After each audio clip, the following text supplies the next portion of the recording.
സ്ത്രീയും ഇവരോടൊപ്പമുള്ള സ്ത്രീകളെ ഞാൻ ആട്ടിപ്പായിച്ചു കൊള്ളാം. എല്ലാവർക്കും വലിയ സന്തോഷമായി.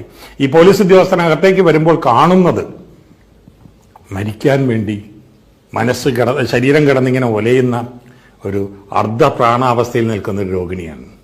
അവർ ഛർദ്ദിക്കുന്നത് ചോരയും ചലവും അടങ്ങുന്ന ഛർദിലാണ്. കിഡ്നി ട്രേ എന്ന് പറയുന്ന ഛർദിലടക്കമുള്ളത് സംഭരിക്കാനും ശേഖരിക്കാനും പറ്റുന്ന പാത്രം അവിടെ അടുത്തില്ല. അത് മറ്റേതോ രോഗിയുടെ മുമ്പിലാണ്. സഹായികളായ കന്യാസികൾ അവിടെയോ ഇവിടെയോ ആണ്.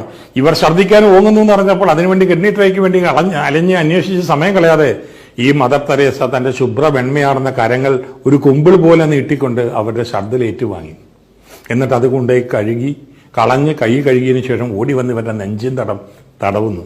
അവർ കൈകൂപ്പി തൊഴുത് അമ്മയുടെ മുഖത്ത് കാരുണ്യത്തിന്റെ അവരുടെ വിശ്വാസധാരയിലുള്ള ഒരു പ്രതിഷ്ഠയെ കണ്ടുകൊണ്ട് ഒരു നിമിഷം ഏന്തി വലിക്കുന്നു.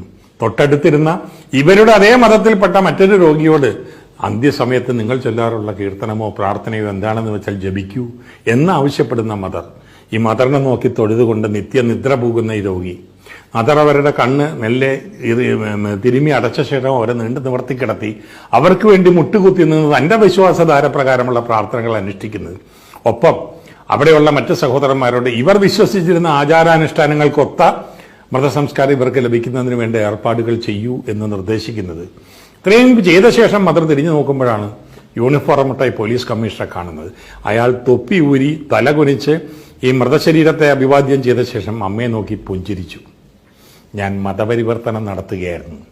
സാന്ത്വനത്തിന്റെ മതത്തിലേക്ക്, സ്നേഹപരിലാളനകളുടെ മതത്തിലേക്ക്, ഈശ്വരന്റെ മതത്തിലേക്ക് കടന്നു പോകുവാൻ അവർക്കൊരു പാലം പണിയുകയായിരുന്നു.